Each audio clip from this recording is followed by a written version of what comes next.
So we are continuing with the story of Rama. It's called the Ramayana. And I think it's necessary to recap some of the ground that we have covered already. Since we are considering the story of Rama to be something like a scripture, even though it is an epic, but it contains many scriptural elements. It's essentially a book on behavior, how we should behave in very, very awkward and difficult circumstances. And so we can spend a few moments just contemplating. Maybe there's a difficult circumstances that we have. And we have to make some kind of cool, subjective judgment that not only benefits us, but benefits others also. This loosely is really what we call dharma. Dharma means any behavior derived from a thought, of course, that will be of greatest benefit to all. And there we have to consider the whole of society, in this day and age, the whole of the world even, and we have to make it all-inclusive. So this very awkward situation has arose. As you know, the king has died from a broken heart. King Dasaratha of Ayodhya has died literally from a broken heart. As we know, he had to banish his son for 14 years, a highly debatable act. Many thought that he was incorrect in doing this, that he should have overlooked the request, the two boons, promises that he gave his favorite queen, Queen Kaikeyi, who was the mother of Bharata. 4 brothers are there. And we can see the reaction that took place, so many different reactions. First of all, the horror of King Dasaratha, turning to anger, turning to begging. In other words, looking for every possible avenue to avoid banishing his son for what would seem to be like something like an eternity, bearing in mind that Dasaratha was old and had a great desire to pass the legacy on, as is the tradition, to his older son Rama. And Rama is the ideal potential king, the ideal prince, not a blemish on his character. He's strong, he's decisive, he has all the qualities that you would find in a regal person and a ruler. And just to remind you that on the very day that he was supposed to be crowned king, or the night before, this plot was hatched. And the plot is hatched really from a very human point of view. My own son Bharata will be denied the kingdom.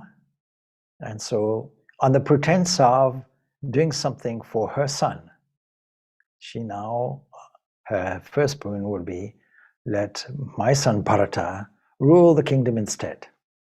And in case there's any rivalry, or in case armies decide to oppose this, and there's a military coup of some kind, we'll take Rama out of the equation and strip him of all his military might. And Rama very soon agrees. He quickly agrees on the basis that this is the wish of my mother and this was the promise from my father. And we can see this reaction. And just to summarize, and I mentioned it before, when we're faced with a very difficult, almost painful situation, will we have that same equanimity of mind and that steadiness of character which says, fair enough, let me honor the promises of others in the spirit of absolute truthfulness. What is said has to match with what is thought and what is done, and he understands this, and in summary, this is satyam, this is truthfulness. And so, this is what happens. He's going there, and we know that he's going there with Sita and Lakshmana. The 3 of them, dressed in ascetic garb, have now gone to Chitrakuta. And they went to the ashram of Bharadwaja. And of course, the king has died, and you can imagine the whole state of the kingdom. And perhaps it's more than just a kingdom, perhaps it was more like an empire with a wide-ranging influence everywhere. And with alliances made in marriage and so on. And so Bharata, which is Kaikeyi's son, is at his his grandfather's house. The king is his grandfather there in a separate kingdom, and he is completely oblivious because he's oblivious to the chain of events, except he has a difficult dream which portends some kind of difficulty. And we left the story off last week, whereby messengers were dispatched by the great sage Vashishta, requesting Bharata to urgently come. And Bharata naturally is shocked, puzzled, worried, because he's not given any information. So, of course, he's there with his, I said grandfather, his uncle actually, and his grandfather there, both. And so he makes preparations for returning home in the midst of this mystery, but no doubt he is anxious and worried. And so they make their way. The long and the short is they start their way, they make their way. And fortunately, they're good horse riders. And so they pass elegant and splendid cities on their way through virescent plains and violet valleys and so on. You can imagine the difficulty in those days of getting from A to B, and this is some way off. And of course, his eyes saw little of the lands he crossed because he's occupied, as we all might be, or preoccupied, we should say, with what is so urgent that I'm pulled away so suddenly and have to urgently report back home. Not only that, but various silks and honors are being given to me. So he has a feeling in his gut, if you like, things are not right. And he's an honorable person. So there's a bright aspect to this. Of course, he's missed his home, Ayodhya, and he's returning. But still, of course, he's wondering, what is this all about? Passing all the various cities and the various beautiful plains, agricultural fields, and so on. Finally, of course, he arrives. He arrives there. And as he approaches the city, his mind is filled with misgivings even more because he sees things have changed. And in our own life, we can also pick that up, how things can change and can change quite radically and rapidly. And that has been the constant theme historically. We can look at the world today and see it is not as simple and as devoid of complexity as we would like it to be. And that is there not only on the national front and international fronts, but also on the domestic fronts, no doubt. But the air just seems to be charged with disaster. And he asks the charioteer who's taking him, why does the city wear such a strange look? I don't see the usual crowds of people. I don't see them coming and going. I don't see the gardens outside full with people. The city was once used to be the place where you could see young men and young women and so on and so forth with cheerful faces. All of this we covered last week. Of course, his first port of call, as it were, was his father and his mother. And he's completely oblivious to the fact that his father has, we say, passed away, passed on, died, and more importantly, that he died of a broken heart. And where is Rama as well? So he looks at all these inauspicious omens. He sees them everywhere. He cannot see his father. He enters his chamber. No father is there. And so he goes into Kaikeyi's palace, his mother's palace. And when she sees her son after a long absence, then she jumps up from her golden couch to embrace him naturally. And he bends down, he touches her feet, and she kisses his head and welcomes him with her maternal blessings. Did you have a good journey? This is the typical way of greeting. Are your uncle and grandfather well? Well, tell me all about them. Avoiding the most critical subject, the most critical news. Anyway, he replies nicely, the journey took 7 days, and 7 days, if you calculate, gives you some idea of the vast distance he would have traveled. Let us say it's the speed, or let's say of a normal bicycle, let's say 20 kilometers an hour.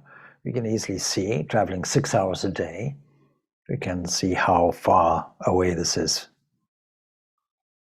Anyway, he says, all our people at Kekaya are happy and well, and grandfather and uncle send you their love. And they have sent rich gifts for you, but they'll arrive later. He didn't say by DHL or anything. All right. I have come in advance, he says. The envoys hurried me, saying there was urgent work demanding my presence here.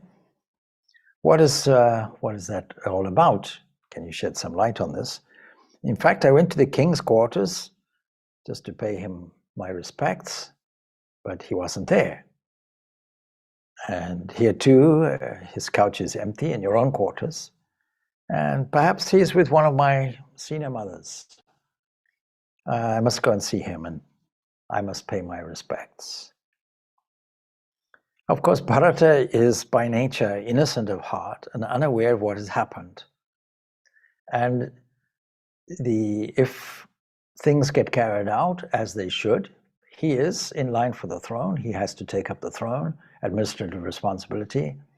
And we can see some contemporary parallels with this. And I mentioned previously during this series that there was the historical 20th century account of King Edward, who became the king in England, and how he abdicated. And his brother, who labeled himself George, was ill-equipped to take over. And the same thing happened with the current king's mother, who also was ill-equipped really to take over, because her father was ill-equipped. She wasn't traditionally in line for the throne. And so we can see that there's a contemporary issue of unpreparedness, and what will we do, and how will people react? Don't forget, the monarchy of those days was more like an absolute monarch. And we have good evidence from some specialist texts in this of what a king or a monarch's day would be like, very, very busy. It's not that he acted alone. He had many wise counselors around. And so he always took into account what people were saying, and representatives from people came, and he took the advice, a good king anyway, would take the advice widely of every one of his counselors and all those around that represented different stratas of society. And so he has no suspicion that he's going to take Rama's place. And so he says, unaware of what's happened, he says, the foolish queen, intoxicated with a new sense of power, answers him. This is Valmiki speaking. My child, your father has his full share of the blessings of this life. His fame was very great. He performed all the sacrifices enjoined by tradition. He was a refuge for the good. He has now entered the higher world and joined the gods. And this is how she puts his father's demise to him, in as positive language as she possibly can. Wait, he's gone, as we all must go. The problem with this philosophical approach is it's not human. The Bhagavad Gita tells us that the wise grieve neither for the living nor the dead, and it's the basis really of a whole conversation between Krishna and Arjuna. And when I brought this issue up at a bereavement counseling meeting some years ago and quoted this passage, they were horrified. Yeah, I said, don't worry, you're not wise. The wise grieve neither for the living nor the dead. But what about the unwise? That is the vast majority of us. Naturally, we will be extremely sad, and we'll go into a bereavement process.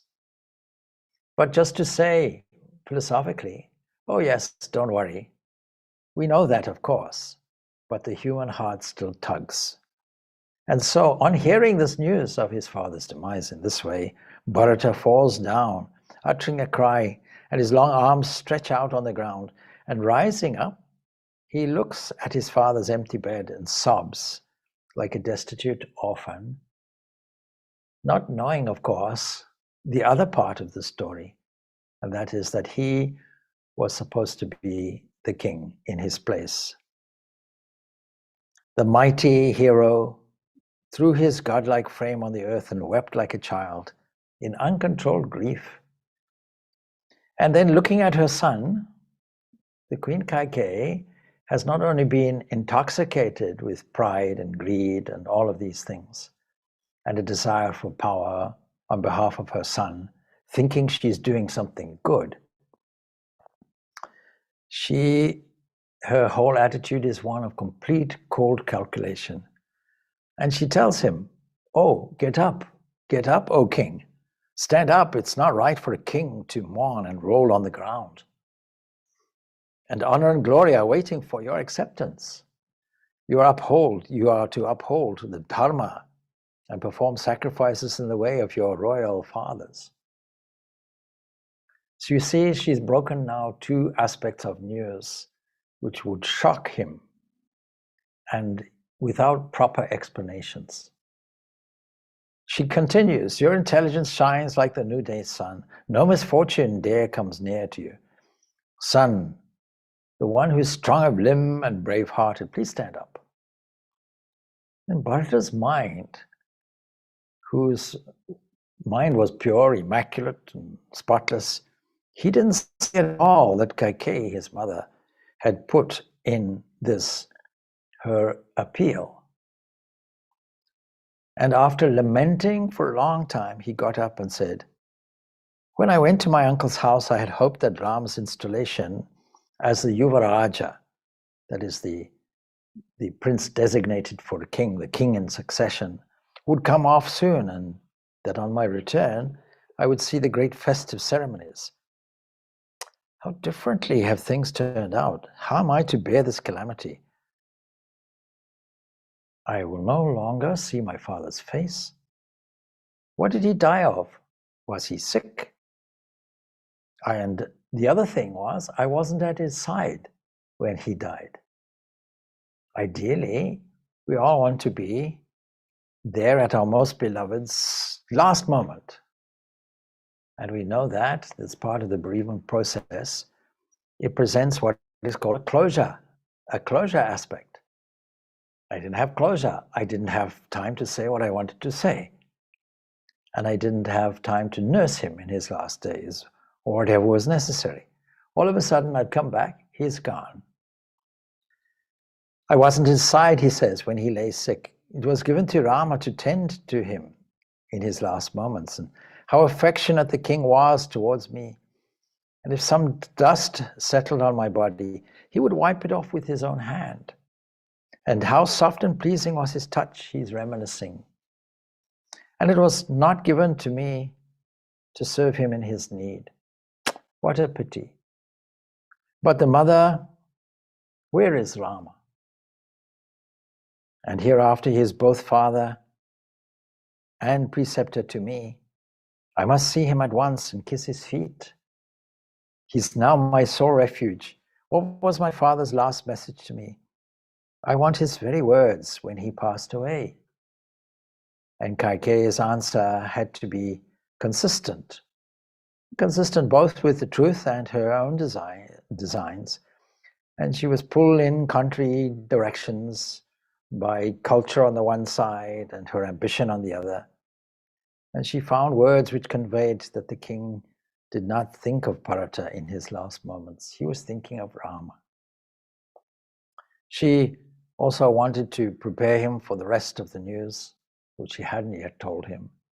And she said, "Your father breathed his last, crying, 'Ha, Rama. Ha, Lakshmana. Ha, Janaki.' These were his last words. There's Rama, Lakshmana, and Sita. He died saying, 'It's not given me to live to see Rama, Lakshmana, and Sita return. Happy they who will see their return.'" And listening to this, of course, Bharata gathers that Rama and Lakshmana too were absent from the king's side. So this news is being revealed piecemeal, so that it sinks in, and almost like a persuasive pitch is being given to Bharata. But the queen is quite convinced that he will accept her good intentions from her point of view. It is what we call suffering from something like verbal delusion, ignorance, and so on, thinking that she's doing something good, but it's really her own advancement. So, where were they, is the question that Bharata is asking. Where was Rama? Where was Lakshmana? Where was Sita when all this happened? What business took them away from our father's side during his last moments, particularly Rama? And hoping to pacify him, Kaikeyi says, my son Rama put on the garments of an ascetic, and taking Lakshmana and Sita with him, he went to the Dandaka forest. Still, there's a question, why would he do that? Why would he go there? Bharata's amazement now knew no bounds. He asked, I don't understand anything of what you're saying. What sin did Rama make that he should undertake such expiation? Then he's thinking, he's trying to make sense of it. Did he rob some high person, a noble person, or brahmana, a priest, or cause bodily hurt to any innocent person? Or did he desire somebody else's wife? Was he unfaithful? What did he have to go to the forest? Why? What was his great sin? Because people who are expelled at that rank, going off to the forest, it's because of some great sin. And so, is he going there for penance, is what he's asking. Now, in those days, people went of their own will or were sent to the forest as purifying punishment for such other heinous crime. But another reason for people going to the forest was to embark on asceticism, tapasya, a life that was simple and that had the chance of meditation. So maybe that was why he went. Now, you see, with no punishment or anything, Kaikeyi is shaken out of silence by the torrent of questions being asked. And what should we say? She replies, Rama committed no crime. And he didn't rob anybody, he didn't harm anybody. And it was not in Rama's nature to cast eyes of desire at other people's wives. So you can take that all away. So what happened was that, seeing that preparations were afoot for installing him as crown prince and regent, I approached the king for your sake, purely for you, and secured the fulfillment of two boons, two promises. He promised me this long ago, he granted me, and I asked that the kingdom should go to you, my son, and that Rama, because we don't want any rivalry, should be exiled to the forest. But the emphasis was, I'm doing it for you. And so, bound by his past promise, the king agreed. You see, promise cannot be broken. And Rama has therefore gone to the forest with Sita and Lakshmana. Unable to bear the separation, your father expired of grief. She tells it straight. Don't waste yourself in vain grief or lamentation. You're a king now, you should behave like a king. In this cold-hearted way, she tells. Think now what you should do. You know dharma, your duty, dharma in the sense of duty, personal duty. Your duty is to accept the burden of kingship. I did all this for your sake. You should be grateful. You should accept the fruit of my action in the spirit in which I acted. Come on, pass on, move on quickly. The city and the kingdom have come into your possession without your wanting or working for it. You didn't have to apply for it. It's come to you now. What good fortune. And following the injunctions of the great preceptor Vasishta and other learned men, perform your duty, or perform your duly, father's obsequies, your funeral rites, and so on, and then prepare for your coronation in that sequence. Let's do it. You are a kshatriya, somebody of a military caste, a noble king. You have inherited your father's kingdom. Please attend to what has fallen to you as your duty. Now Bharata understands everything. And he realizes the enormity of the harm wrought by his mother. This sinks in gradually. Naturally overwhelmed by grief, he couldn't control himself. And as the thought of what she had done and this eternal infamy she had incurred, his grief grew wild and he hurled cruel words at her. And you see how his mood suddenly changes. And you can see how circumstances can change our mood also very quickly. And this is part of the grief process also, but it's dramatized because look at the injustice done. Look at the series and sequences of tragic events that have occurred. It's not just the king has died, but some added thing is going on, and now he's king. So his grief turns to anger. And the thought of what she has done and the eternal infamy she has incurred, his grief grew wild and uncontrolled. What have you done? He cried. Did you ever hope to make me accept the kingdom? He's inclined not to accept. Now you can see the impact. The whole of Ayodhya is in grief.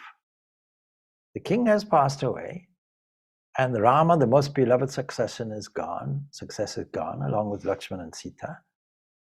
And their kingdom has to be ruled. You can't have a kingdom that has no ruler.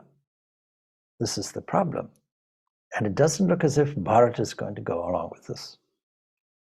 He says, deprived of such a father and such a brother, and are likely to care for power. Am I likely to care for power? You're trying to persuade me on the basis of power. After causing the death of the king and the banishment of Rama, he's putting the blame at her door. You asked me to take their place and rule the land. This is like pouring oil into the fire of my grief. How unfortunate was my father to have chosen you for a wife. Kausalya and Sumitra will also die of grief. Oh, these other two wives, oh, how could you bring yourself to do this to Rama, who was so devoted to you? Revered mother Kausalya treated you like her own blood sister. How could you think of plotting against her beloved son? And did you not know how much I loved Rama? So I can see that your greed has destroyed your understanding. And that's exactly what happens to us. Our greed blots out our understanding. Not only on a personal level does it happen, but it happens by extension on a national level, an international level. It happens and it can be seen in corruption in politics. It can be seen in power struggles for land. It can be seen through struggles of status and ethnic divisions. And so too, we can see that it is greed which has done this. How else could you so foolishly plan for my happiness?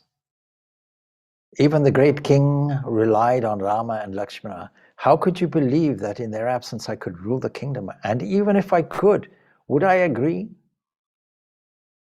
Never will your wish be fulfilled through my cooperation, he asserts. I can no longer regard you as my mother. He's now renouncing his own mother. I cut myself off from all relation with you and decline to regard you as my mother. How could you ever think of settling aside rule and custom and getting a younger son crowned? It's not the tradition. You've overturned thousands of years of tradition. Would not the world revile us for all the time? Future generations, what will they say? You're looking at things in a short-term thing, apart from anything else. That the tradition of this legacy of the oldest successor taking the kingdom, the tradition of our family, Surely this itself cannot be violated. I won't carry out your wish, he says. I shall go to the forest myself. I shall bring Rama back. I shall set the crown on his own head there. I shall arrange all this. I shall rejoice in being his loyal servant, and that's the end of it. And to understand Bharata's feelings, of course, we should keep in mind his innate noble nature, his love for Rama, his grief for his father, and the sense of guilt and shame that for his sake his mother had done this grievous wrong. All of this is being played out in the personality of Bharata. And I think we shouldn't weigh his words in dry air and a chemical balance, because in such contexts, poetry flashes fire. One sees it both in Valmiki, one sees it in Kamban. And Bharata raises his voice and speaks again. Banish Rama indeed. It's you that ought to be banished. It's you that ought to be banished, cruel woman. You have forsaken the path of Dharma. So far as you're concerned, you may take it that I am dead. For I would rather be dead than be the son to a murderess. And you can imagine actually Kaikeyi's own feelings now. He's going further. Murderess of your husband, you yourself killed him with this action. You're not the daughter of the good king, Ashwapati. You are a Rakshasi, a demoness. To what hell should you go?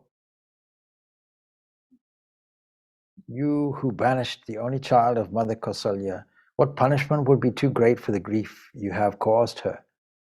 Now supposing Bharata is the king. He also has the power over life and death and punishment. But you see, this has to be weighed against his emotion. We should not make hasty decisions while in an emotional state. Kamadhenu, the cow mother, had hundreds of thousands of children, he says. Yet she shed tears at the sight of the suffering of two bulls yoked to a plow, and her tears scalded Indra on his throne in high heaven, he says, referring to some mythological events. And Kausalya's only child you sent to the forest, hoping thus that you and I could be made happy. So I shall do, certainly, the obsequies, the funeral rites, and go to the forest and fall at the feet of Rama. And I will bring him to his kingdom. And then to cleanse myself of the sin and the shame you have brought on me, that has naturally come now to me as your son, I shall lead the life of an ascetic in the Dandaka forest. Rama can come back as king, and I shall take his place in the forest. And the reason why he would say that is he is making a balance. He's fulfilling a promise that he's taking the place of Rama in the forest. So some of the promise is in some way being fulfilled. And also he's expiating the sin of his mother. That's his idea. What a flood of sorrow have you let loose on the earth, he continues. By what penitence, by what self-mortification can you redeem yourself? And then he resolves again, I shall go myself at once, immediately, after doing the funeral rites, to Rama and get rid of my guilt by restoring the kingdom to him. And that seems to be the right thing to do. But we have to always bear in mind how this whole story begins. It begins not on earth, it begins in heaven. It begins with the problem of Ravana, who is there in Sri Lanka. And so we have to see an element of fate going into this. We haven't discovered this yet. Anyway, finding no relief for his anguish by angry words, sighing like a young elephant newly captured, hot tears falling from his eyes, he feels he can bear this no longer. He can no longer bear the sight of the situation in the form of his mother, and he rushes to Queen Kausalya's apartment, there to find a better place to give vent to his sorrow and also to console the queen. And so Kaikeyi's castle in the air goes up in smoke. Her whole plan, the reason, according to her, why she's doing this, all goes to nothing. She assumes that he is as power hungry as she is. And we often make this mistake. We all feel and misjudge that people will adopt our lack of morality as an excuse. So she lay herself on the floor and wept. That's the human side. As we would all do so when we find disappointments. Every disappointment is a miniature bereavement, and it results in ultimately pain and sorrow, as well as anger, and all these things that we expect in the bereavement process. Disbelief is one symptom. So the most painful of all reflections is that of a crime that is perpetrated in vain, and she's now feeling because not only has her plan failed, but her own son has now turned against her, absolutely violently, and is now going to restore Rama to his kingdom. And among the characters in this story, in the Ramayana, Bharata is the perfect embodiment of virtue. And in the villages of the north, the people celebrate an annual festival for the episode of the meeting of Rama and Bharata at Chitrakuta, because he's going to go there. They consider that the most sanctifying part of this Ramayana epic to be this poignant moment where Bharat goes and requests Rama to come back. And there have been, through the ages, great and noble souls whose virtues shine eternally in the midst of sordid, self-seeking, sinful world, as a beacon light to seekers of the right path and as a token of the guardian man. And we have to now take stock of how we would behave if we were Bharata. We're faced now with the possibility of a whole kingdom, all the honors and riches that go with it, the status that goes with it. Any less virtuous person will be immediately tempted by this and go on to an immoral path. And it is to Bharata's eternal credit that he doesn't do this, and it shows the tremendous virtue of people in this story: Bharata, Lakshmana, Rama, Sita. Anyway, soon the news of Bharata's arrival spreads throughout the whole palace, and Kausalya, who's still laboring under her grief, you can imagine, she hears this and was glad, and she tells Sumitra, "Come, let us go and meet Bharata." See the generosity of people, no suspicion whatsoever. And hardly had they taken a couple of steps when they saw Bharata himself rushing wildly towards them to plead for mercy. And Kausalya's first thought when she hears of Bharata's arrival was that he had hastened back to assume the fortune had come to him and assume the regal position.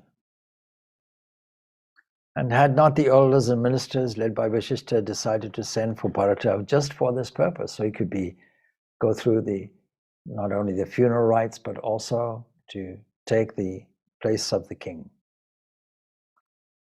And so, seeing Bharata, Kausalya, her heart desolate with her loss of husband and son, says in a low voice, "Bharata, the kingship is waiting, secured for your sake by Kaikeyi." See the generosity of spirit, no bitterness. "You need not fear any let or hindrance from us. And take it, and may all happiness be yours." You see, it's not just may your personal happiness be fulfilled, but the kingdom has to have a ruler. So it's for the good of the whole society that there be a ruler. And it's already been decided that this Bharata, is the legitimate ruler. So only one boon I crave of you, she asks, in all of this. You do one favor for me, to let me join your father on the funeral pyre, because I myself don't wish to live any longer. What tragic, tragic words. And these words were like stinging poison in Bharata's ears. And so he falls at her feet and clings to them, unable to speak. And Kausalya said again, "Oh, Bharata, at least take me where Rama is in the forest. If you're there, if you're going there, intent on going there, before you're crowned king, or even after you've crowned king, at least you know where he is. At least take me there just to see him one last time before I myself depart. O Bharata, at least take me there. And unable to bear all these piteous words of Kausalya and unable to speak, Bharata falls into something like a faint. And after a while, he sits up and said, Mother, why do you thus torture me who am innocent? You know I was far away. I knew nothing of the wicked things going on here. I came here and discovered it all, just all of a sudden now. Do you not know the love I also bear for Rama? And would I ever do such a thing to him? May all the sins of the world descend on me if I had the least notion of the evil brewing here. I had nothing to do with this. I have no desire to reap its fruits, and I have no desire for this kingship. And he raises his hands and recites all the horrible sins that one could commit and invoked on himself the punishments due to them if he had any part in the plot. Let all these things come. I'm totally innocent. And he has to defend himself in this way, not only for Kausalya's sake and everybody in the palace, but the whole population needs to know this. And so you see, in those days as in now, it was hard for a son to prove that he knew nothing of a scheme carried out by his mother for his benefit, because the suspicion will fall on him. That Bharat could only swear his innocence again and again and again. He cared nothing for the kingdom or wealth or power. It was a terrible torment to him that Kausalya should think him capable of greed for them at the expense of his brother. Please don't think this of me. Indeed, such a thought was hardly less cruel and unjust than Rama's exile. And he could never accept the crown, which was his beloved brother's birthright. But still, this is not helping the population of Ayodhya. His passionate sincerity convinces Kausalya of the injustice of her suspicions, and her heart goes out to him like his own mother. And tenderly she raised him from the ground and took his head on her lap and caressed him as though he were her own son Rama himself. My dear son, my grief is doubled by seeing the pain raging in your own innocent heart. What shall we do, child? We are the playthings of fate. May the reward of goodness come to you in this world and the next. Playthings of fate, what a wonderful expression. Seeing that this world is something like a drama, are we all not, in a sense, playthings of fate?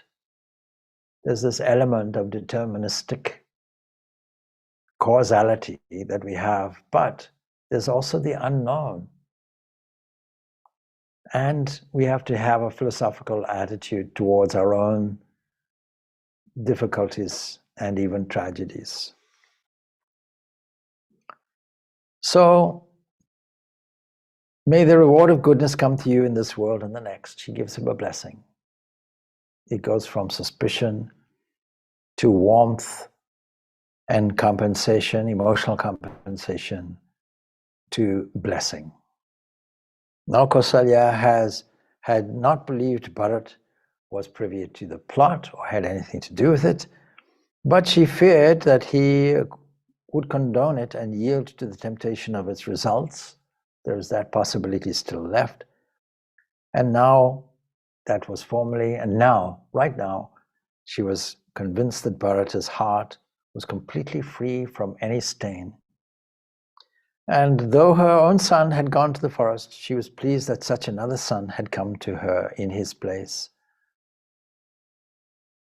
And the great poet Kamban also beautifully sings in his own version of this, how Kausalya shed tears of joy over Bharata and embraced him, imagining that Ram himself had returned from the forest.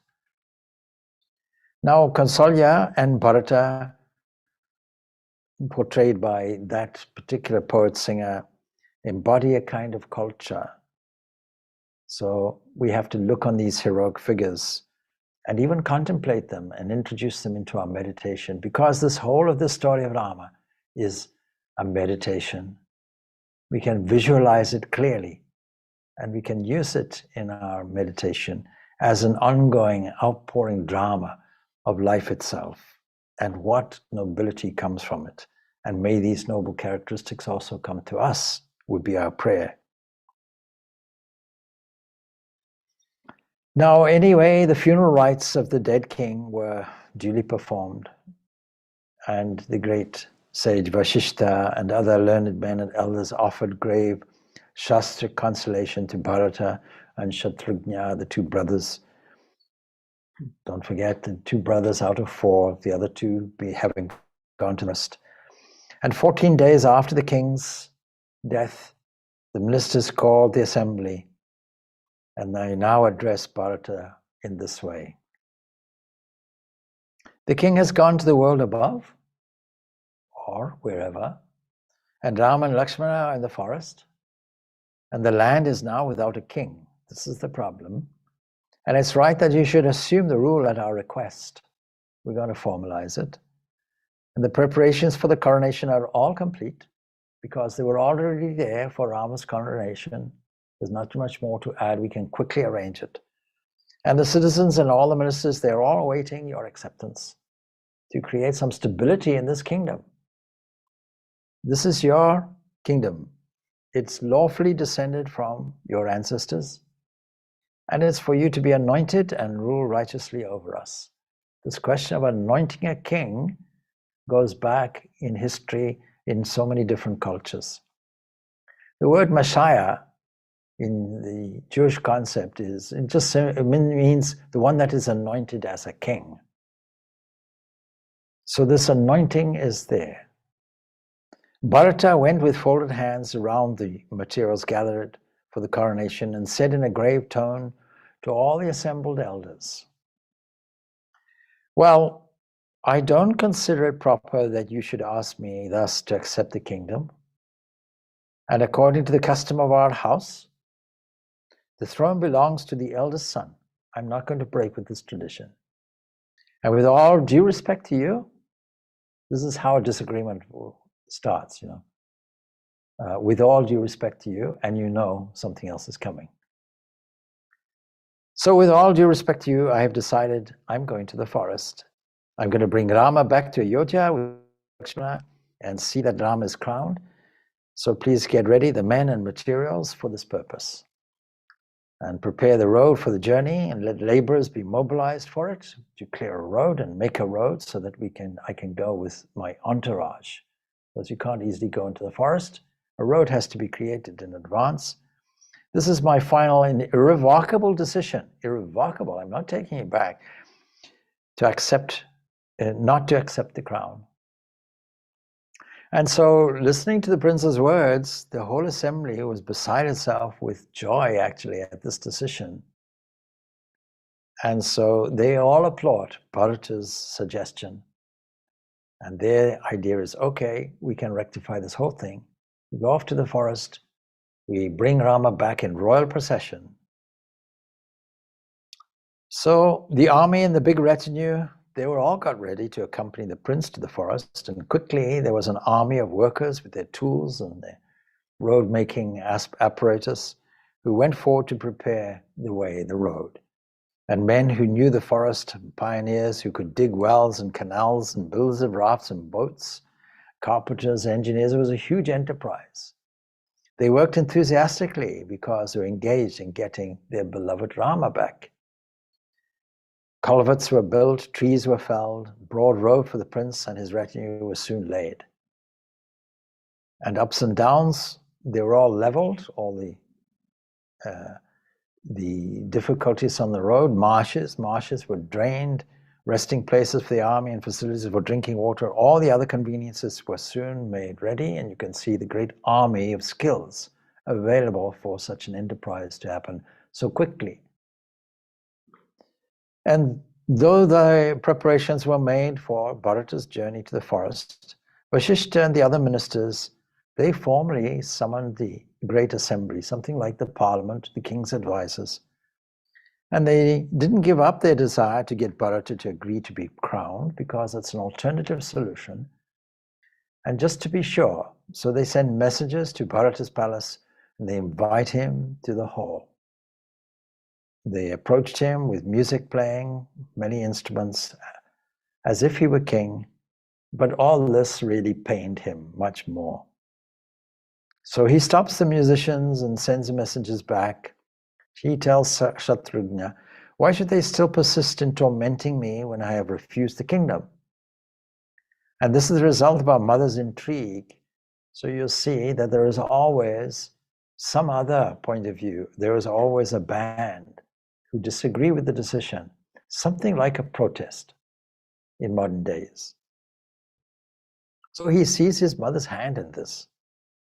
Anyway, he says, this is the result of my mother's intrigue. My father has gone away to the other world, if you like, leaving me to bear all this alone. The land needs a king, that's for sure. And without one, it drifts like a rudderless and derelict ship. So as soon as possible, we must get Rama back. And the assembly sits up, eagerly looking for the entrance to the blameless prince. And he entered the hall as the full moon rises in the sky. He bows to the elders and sits down and gives his final say. Vishishta says, the kingdom has been given to you by your father and your brother Rama. Accept it and protect us according to ancient custom. One last pitch, just to make sure. But Bharata's heart, and another temptation to Bharata, if he was less of a noble soul, he would say, all right, I did my best. You've persuaded me. Let's just do it, because the key thing is, it requires an administrative king for stability. And so Bharata's response is emotional, and with tears falling from his eyes, and the young prince wept aloud without shame in the whole royal assembly, and in a voice struggling with tears, he addresses words of respect, a respectful reproach to his preceptors. How can you possibly ask somebody of my race and upbringing to usurp what belongs to another for nobler and more worthy than I? Somebody more noble and worthier. Can any one of Dasaratha possibly dream of such iniquity? This kingdom and I and all else in it belong to Rama. He's the eldest son, noblest among us, a lover of dharma, and equal to Dilip and Nahushya of old. He's the rightful king. He is fit to be sovereign of the three worlds. Standing here, I pay my homage to him. There in the forest, he's the king, not me. And the assembly once more, having approved his original decision, now ratified. They also feel the emotional impact of what he's saying. And they also react with tears of joy. And Bharata continues, if I am unable to persuade King Rama to agree, there's that possibility, I shall stay there performing penance. It's your duty, O elders, to use every means to bring Rama back. It's your duty to do that, to back me up on this. I shall do all I can to make Rama come back to Ayodhya and make him king. So he's already understanding there is a possibility that Rama may refuse, because he knows that Rama is dedicated to this dharma, this principle of righteousness. Then he orders Sumantra, this is the charioteer, you remember, who was standing near him to hasten preparations for going to the forest. And the whole city rejoices, thinking and anticipating that Rama's return will come. For they really felt that he would come back, and he couldn't resist the force of Bharata's dutiful love. And so they have gone through this rocky, emotional period, the whole nation.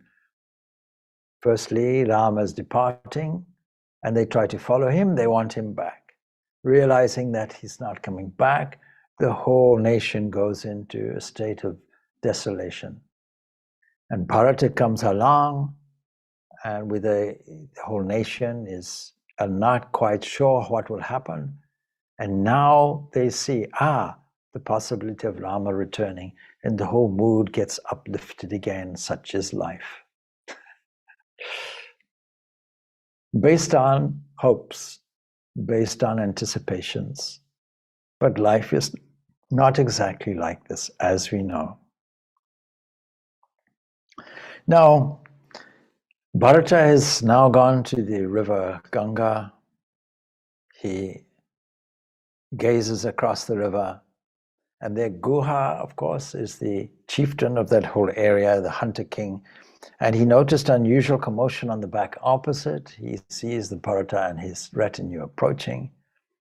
And he sees this great army encamped there, and he points to his kinsman standing by his side and says, I wonder, who is this and why has he come here with a large army, apparently to cross the river? And the flag that they're flying suggests that it is Kaikeyi's son Bharata and his army. And yes, I see the flag flying on the top of the chariot. I can recognize the tree painted on it. That's the symbol which is there. The tree being a symbol of growth and being a symbol of a kingdom in extension. This is the flag of the king of Ayodhya. Isn't Rama's enemy Bharata the king of Ayodhya today? See these political misgivings occur. Having secured the kingdom unjustly through his mother Kaikeyi, it looks as though he has persuaded Rama here to slay him. Get together our warriors and kinsmen and friends. Let them stand ready on this bank for battle. Gather all the boats and fill them with armed men ready for it. And let's await and see if the newcomers are well disposed towards Rama, because we are protecting him, then we shall help them to cross the river and come over to the other side. But if their intention is hostility, then we shall prevent them from crossing the Ganga. And so a potential war situation is developing on the basis of this suspicion. And so, having made all the preparations, Guha, in accordance with the rules of courtesy, he first of all takes some presents. This is diplomacy. The first thing when a country is in danger, diplomacy. Go and take gifts and get all the facts together. So he goes into a boat and goes to meet Bharata. And on the other bank at the same time, Sumantra was telling Bharata, look, I have to tell you something. Guha, who is the hunter king, is a devoted friend of Rama, and he has come with his people to welcome us. This should be good. And he's the ruler of this region, and he and his kinsmen are well acquainted with every single nook and corner of this forest. We don't have to struggle to find our way. They could actually guide us. They could tell us where Rama is to be found, and they could lead us safely and swiftly to the place. And meanwhile, of course, Guha has crossed the stream and approached Bharata, or the river, and bowed and said, though we have been taken by surprise by your unexpected visit, still all that is mine here, you may consider as your own and command me, but I consider it an honor to be able to welcome and entertain you and your army. Let's see what his reaction is. So Bharata answers, very kind of you, a friend of my brother, to offer hospitality actually to such a huge army, and we have no idea how big it is, but it would be significant. And I wish to proceed to the hermitage of Bharadwaja. We don't know the way, actually, and we also need to cross this river. So Guha bows before him with clasped hands and says politely, my lord, my servants and myself are ready to go with you and act as guides, but you must excuse me for expressing a doubt. This is diplomacy at its finest. And the doubt occurs to me on seeing this large army that you have brought. Surely you have no intentions hostile to Rama. And Bharata is pained by these words, and from a heart clear and pure as the summer sky, of course, as we know, Bharata says, alas, what greater shame can come to me than that men who love Rama should fear and suspect me. You should have no misgivings, Guha. Rama is my father now, for he has taken the place of my last father. And I have come here to beg of him to return to Ayodhya. I swear I have no other purpose in my mind. And Guha rejoices to see the sincerity on Bharata's face and also his intense love for Rama. And also his grief at everything that has happened. And finally he says, my Lord, who in the world can equal in sacrifice? But who but you would renounce such wealth and power and prestige and everything that goes with the kingship, coming to him unsought? Your glory will shine forever. And the hunter king then supplies Bharata's army with everything that is required. The hosts and the guests retire for the night. And the meeting with Guha only increases Bharata's sorrow, because Bharata was endowed with a heart of utter innocence, and he sighs, alas, that all this should come to this. And he rolls sleepless on the ground. Valmiki says that his whole body burned with the thoughts of the infamy that has come as a cloud over him. And Bharata experiences this, and his father's death and the parting of Rama, and all of this just becomes hugely emotional. And Guha tries to comfort him, and the meeting sets up the meeting of Bharata and Rama eventually. And Bharata questions also, what food did Rama take? He wants all the details of Guha's encounter. And they will leave it at that point, and we'll see the next part of this will be how Rama now comes to, how Bharata now comes to Rama. I can anticipate the story a little bit by telling you, as you know, Rama declines. And this becomes a difficult thing because, you see, a decision has to be made. Various proposals have to be made. The initial proposal is that Rama should come back. Appended to that would be Bharata saying, I will stay in the forest. And so we have to look at things from different angles, because the main thing is Ayodhya requires a ruler. Whether it's Bharata, whether it's Rama. So Rama will try to persuade Bharata, no. You have to honor our father's wishes and his promises and so on. You go and rule. And ultimately some compromise has to be made. And without referring to the story, I can ask listeners to formulate what they would do and what they would suggest in the circumstances. We leave it there. Om Shanti, Shanti, Shanti. Oh, thank you. Thank you, Swami. Thank you, Swami. Thank you, Swami. Thank you, Swami. Thank you, Swamiji. Thank you, Swamiji.